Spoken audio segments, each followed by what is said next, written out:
Buenas tardes, saludo a todas las participantes del curso de diseño de propuestas didácticas creativas multimodales. Y les cuento que titulé esta primer clase, a la que prefiero llamar intervención, la titulé ¿Por qué pensar en transformar la enseñanza? Para desarrollarla, pensé en 3 escenas y en una anécdota de mi primer año como maestra jardinera en un jardín maternal, así que les voy a contar cómo titulé a esas escenas. A la primera la denominé contextualización situacional. A la segunda, la pandemia nos puso en alerta. Y a la tercera, no hay regla, no hay método, solo una larga preparación. A la anécdota la denominé mi primera experiencia en el codiseño de propuestas didácticas. Así que con este preámbulo empiezo esta primera intervención. Contextualización situacional. Vivimos un cambio de época y esto no es menor para que lo podamos pensar. Estamos en una transición, no estamos ni en la modernidad líquida o posmodernidad, modernidad líquida, y no estamos en lo que va a venir que aún no sabemos cómo se llama. Este cambio de época nos está convidando a ensayar nuevas posibilidades formativas con respecto a nosotras mismas, a las estudiantes en los profesorados y a los estudiantes, y a las nuevas generaciones que se están formando en las escuelas de todo tipo y modalidad. Aquí estamos. Por un lado, los sistemas cerrados, con fronteras impermeables, como lo son la mayoría de las instituciones que fueron creadas en la modernidad, tienen que mutar hasta convertirse en sistemas abiertos que se nutren del entorno y se reorganizan permanentemente en su propio devenir. Esto significa que lo que vivimos en carne propia durante la pandemia, que se nos puso en evidencia, ¿no?, que somos todos uno y en lo uno está lo múltiple, tenemos que percibirnos como un gran ecosistema natural, social y tecnológico, donde todo lo que hacemos incide en los demás, y lo de los demás incide en nosotros. Estamos en un gran sistema abierto por esto que incide lo que uno u otro haga, que se va reorganizando permanentemente con una cuota de incertidumbre que fue la palabra clave desde que empezó la pandemia. Y no es que antes no hubiese habido incertidumbre, es que ahora esta incertidumbre no puede ser de alguna manera dominada con las formas con que habitualmente hemos dominado la incertidumbre, anticipándonos, creyendo que armando planes y programas podríamos controlar lo que no sabemos lo que va a pasar. Por otro lado, más acotado, dijimos, por un lado, lo repito, que los sistemas cerrados que representan todas las instituciones tienen que mutar hacia sistemas abiertos. Y por el otro lado, más acotado, las formas lineales y simplistas de la enseñanza y del aprendizaje también tienen que mutar hacia formas complejas y rizomáticas, donde lo complejo refiere a la multiplicidad de aspectos, dimensiones y realidades que hacen al abordaje de una problemática. Y las formas rizomáticas hacen a la estructura de propagación horizontal y no vertical, que se abre de manera indefinida a partir de nudos de los cuales emergen o se generan nuevos rizomas. Las transformaciones llevan tiempo, mucho tiempo, porque implican un tiempo personal y social de cambio de subjetividad, de formas de relación con el entorno y con nosotros mismos. Estas transformaciones, o si pretendemos transformar la enseñanza, necesitamos transformarnos a nosotros mismos. Y todo eso lleva tiempo. ¿Y cómo nos vamos transformando? Ensayando posibilidades. Si apelamos nosotros a la identidad de la educación inicial y de la educación primaria, podemos ver que cómo los cambios que se han venido dando operaron muchas veces como reformas y no tanto como innovaciones. Y acá es sustancial que lean el artículo que les dejé sobre Inés Aguerrondo, qué implica innovar, qué implica la innovación. No recuerdo bien el título, ¿no? Pero habla de la transformación educativa y habla de la diferencia entre una reforma como una mejora de lo mismo que hay y una innovación que tiende a transformar, a darle otra forma a lo que se tiene. Entonces, la enseñanza escolar siempre se mantuvo dentro de los edificios escolares. Esto no sufrió transformaciones y siempre fue diseñada o por lo general fue diseñada, porque no vamos a generalizar a todos, ¿no? Vamos a hablar de un común denominador, fue diseñada desde una lógica lineal. Un maestro, un grupo de alumnos, una propuesta para que todos hagan, no voy a decir de la misma manera y al mismo tiempo, pero sí una propuesta con un solo tipo de sistema de actividades que le era inherente. No solo eso, no solo por eso fue lineal también porque un maestro, un grupo de alumnos, una propuesta para que todos hagamos, aunque en sí misma podía tener, como por ejemplo nosotros en el nivel inicial, la multitarea o el juego en sectores que tienen diversas posibilidades, pero la propuesta es una, es hacer la multitarea o el juego en sectores. No solo eso, los maestros indican, los chicos hacen y luego los maestros evalúan. Claro que es cierto que si estamos hablando de la posibilidad de una transformación, es porque el camino de alguna manera fue allanado antes a través de experiencias alternativas, como pueden ser, por decir una local de acá de la provincia de Santa Fe y de Rosario, la experiencia de las hermanas Cosettini, que daban clase en el río, por ejemplo.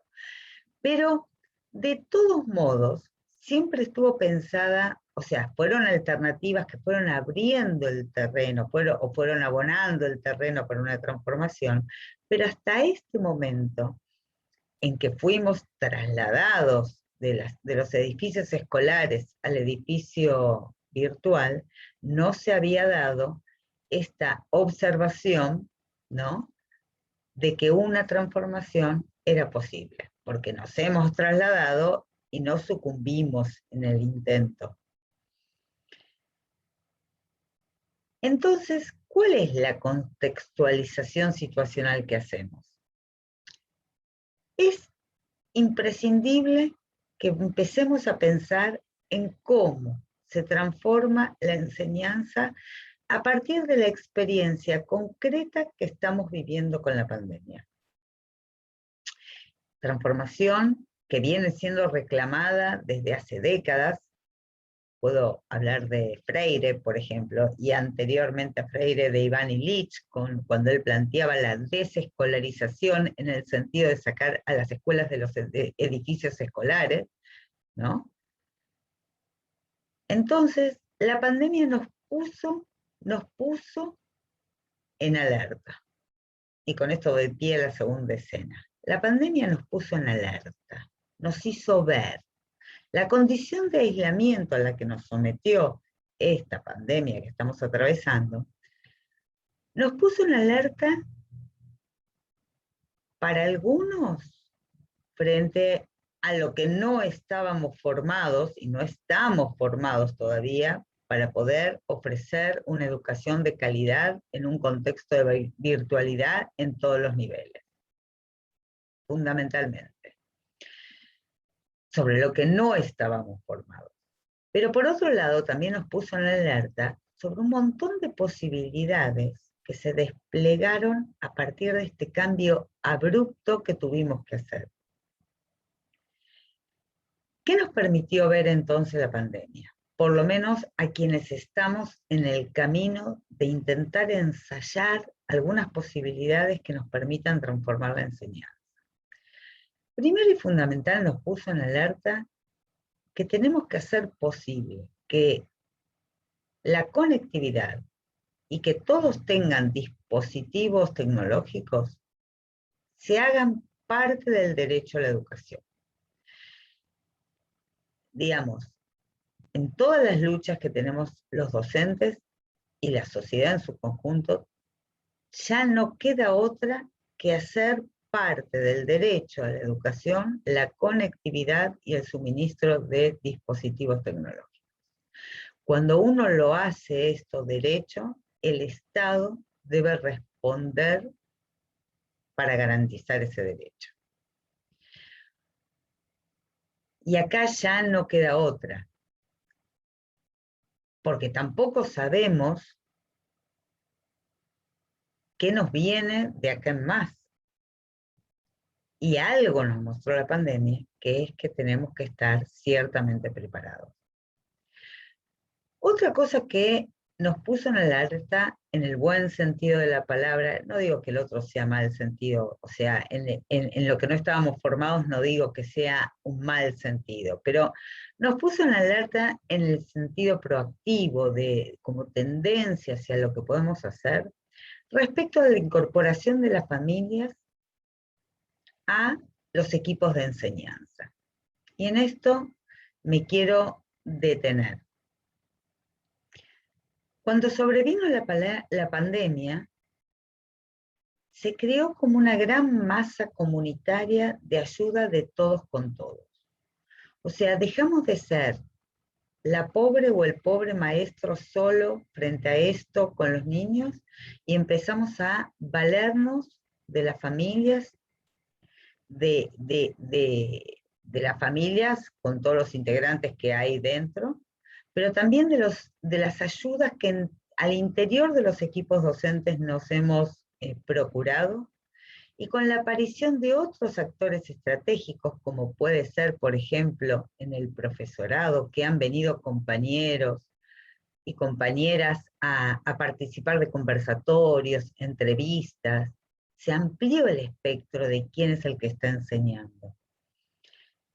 Entonces, la pandemia nos hizo ver fundamentalmente que tenemos que entablar o que podemos entablar otra relación con las familias, incorporándolas como parte del equipo de enseñanza.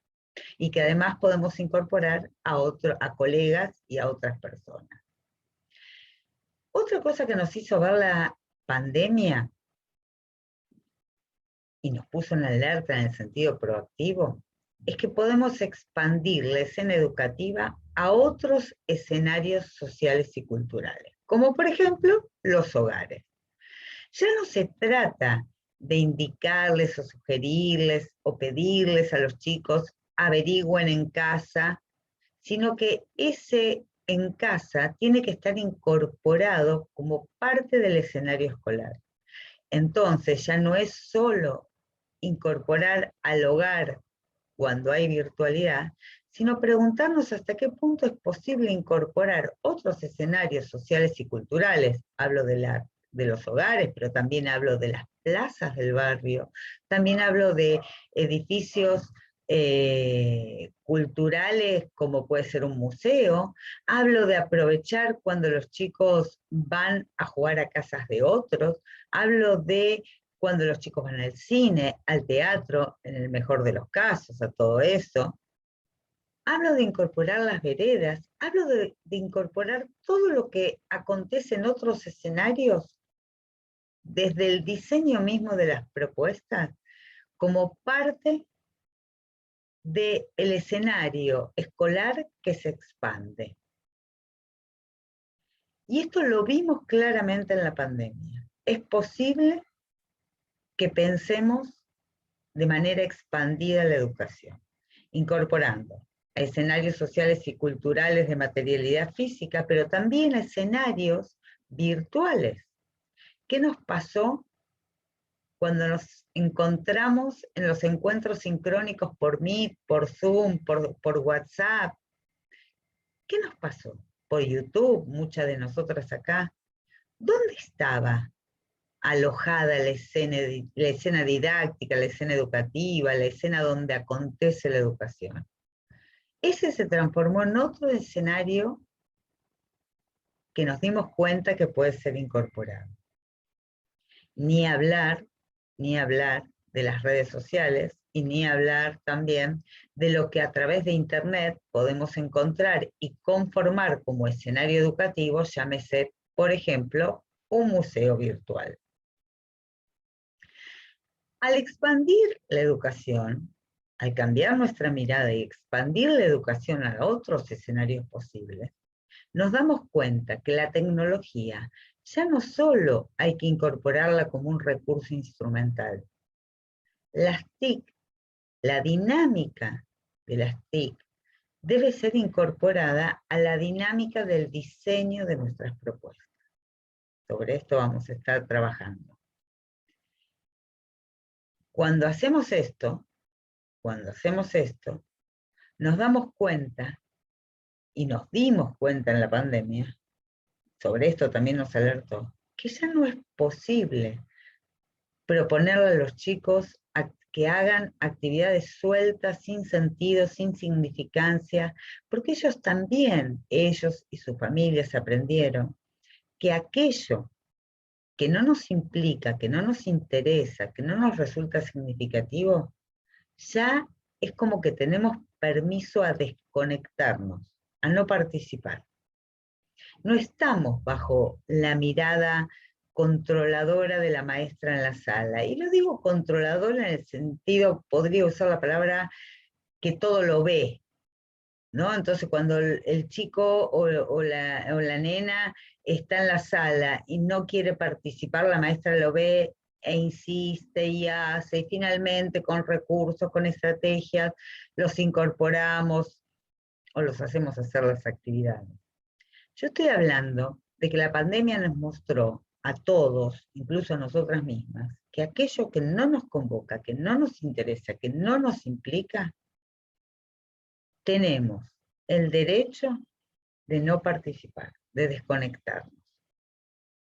Entonces, con estas 5 alertas, que son las que yo selecciono, pero que hay un montón, las repaso, que es que tenemos que hacer de los dispositivos tecnológicos y de la conectividad un derecho para que el Estado responda por ello, ¿no?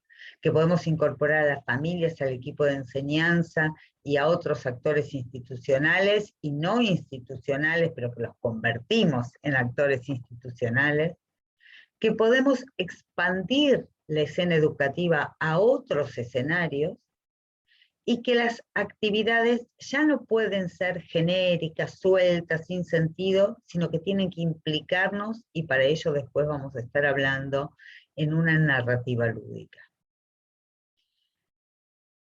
Sobre todo esto nos alertó lo que vivimos en la pandemia.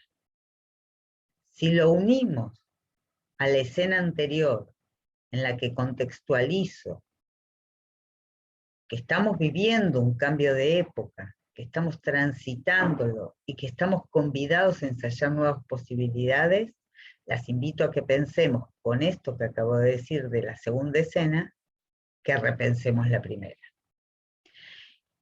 Y ustedes se preguntarán, ¿cómo? ¿Cómo hacemos para incorporar todo esto y transformar la enseñanza? Entonces viene a colación la tercera escena. Dice Deleuze: no hay regla, no hay método, solo una larga preparación. Y esto de que no hay regla, no hay método, tiene que ver con este cambio de época. Con todo lo que dije y con lo que todavía no dije, y voy a decir en la próxima clase, respecto a que estamos transitando un cambio de época que nos está mostrando que tenemos que ir ensayando distintos recorridos de abordaje en lo que nos respecta al mundo entero frente a la pandemia.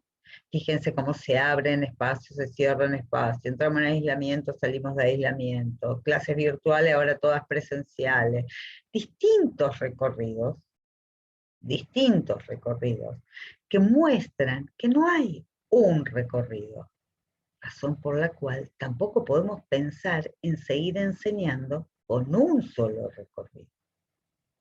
No hay regla, no hay método, solo una larga preparación, dijo Deleuze cerca de 1990. Y cuando al principio de la pandemia nos juntamos, un grupo de docentes, dentro de las cuales muchas están participando de este curso y se los agradezco, cuando nos juntamos a pensar en las posibilidades que teníamos para afrontar esto, esta frase, no hay regla, no hay método, solo una larga preparación, se nos empezó a hacer insistente.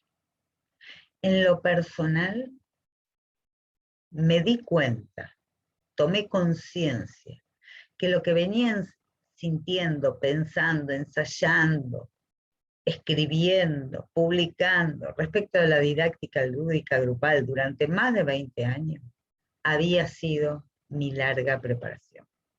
Y con esa larga preparación, que rápidamente me di cuenta, y digo rápidamente porque fue rápidamente, me di cuenta que todo lo que había hecho tenía que servir como parte de mi equipaje con el que afrontaba esta situación en aquel marzo 2020,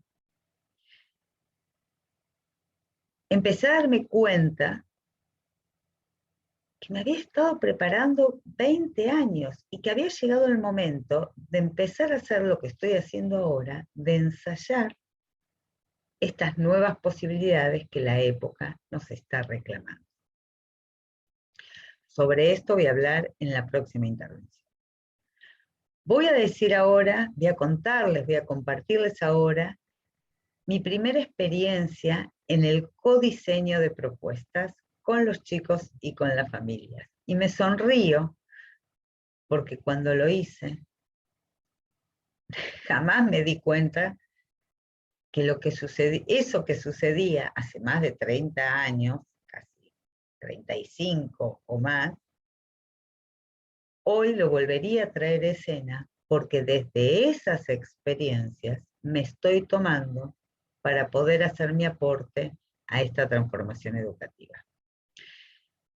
Yo trabajaba en una sala de 2 años. Todavía no había terminado el profesorado. Venía del campo de la recreación, del juego y la recreación, y eso me ayudaba un montón para poder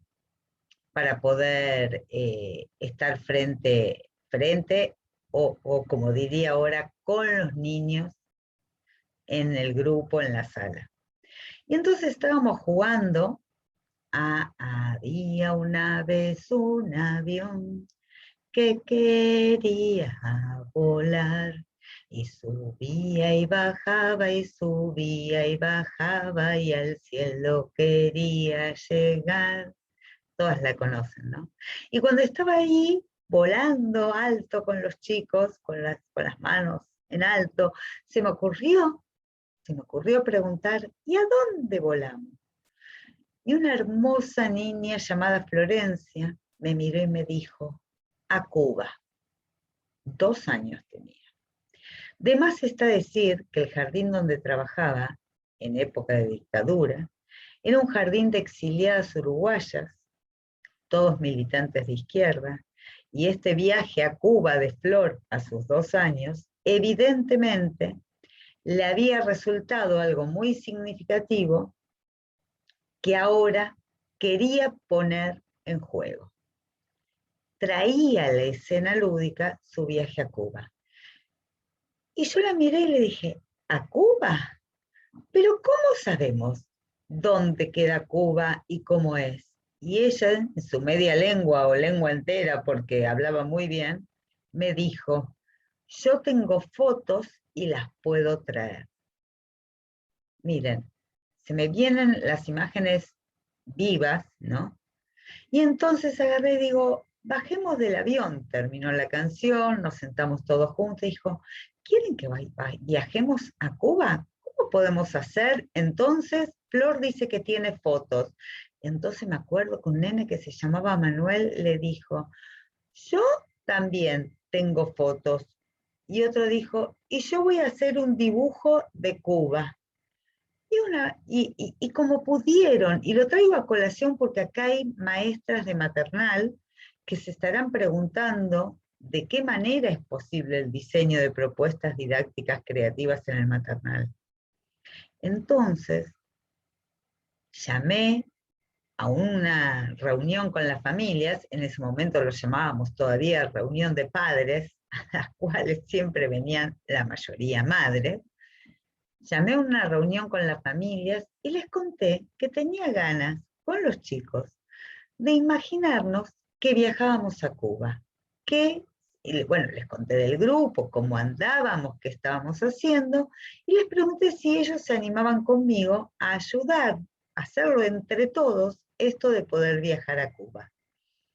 Miren, desde juntarse 2 o 3 madres a ensayar bailes que después pusimos en escena, desde separar las fotos, quien había viajado a Cuba, y hacer un trabajo de como una galería de observación de qué cosas había en Cuba, y después los chicos hicieron sus dibujitos, y entre todos decidimos qué teníamos que tener, y me acuerdo que dijeron palmeras y mares, o sea, dijeron el mar, porque había una foto en la playa y que teníamos que tener una playa, y en torno a ese viaje a Cuba estuvimos trabajando todo el año, y la fiesta de fin de año se llamó Un viaje a Cuba, en el cual, después de haber jugado un montón en la sala, desde que las madres, ese grupo de madres vino a bailar con los chicos y les enseñó a bailar salsa, calculo que era, desde hacer un avión de papel, hubo un grupo de familias que hicieron un avión de papel gigante donde cabíamos todos ahí adentro y jugábamos en el patio a que volábamos en avión, hicimos los boletos, miren, todo un año en torno al viaje a Cuba. Si hoy lo pensara desde la multimodalidad de la enseñanza, creo que lo único que le faltaba a ese proyecto lúdico grupal, que después lo voy a definir, esto del proyecto lúdico grupal, en una de nuestras pestañas, era la tecnología. Y era el darme cuenta de lo que estaba pasando, porque para mí era natural lo que estábamos haciendo, porque venía en esto de mi larga preparación del campo de la recreación. Entonces, si retomo el título de esta intervención, ya no más clase, ¿por qué? ¿Por qué es necesaria una transformación educativa? Bueno, una transformación educativa es muy grande, que sí es muy grande porque abarca a todo el conjunto de instituciones y del sistema. Vamos a conformarnos mejor con pensar una transformación de la enseñanza. ¿Por qué es necesario transformar la enseñanza? Que cuando se transforma la enseñanza, cuando se transforma la enseñanza, pensada toda la educación como un sistema abierto, también se transforma. Estamos haciendo una transformación educativa. ¿Se entiende, no? ¿Por qué es preciso que hagamos una transformación de la enseñanza? Que innovemos en las formas que estamos enseñando. Me gustaría que esto después lo conversáramos en nuestro encuentro sincrónico, en el taller del día 19, pero que mientras tanto lo vayan pensando. La saludo y nos vemos en la próxima intervención.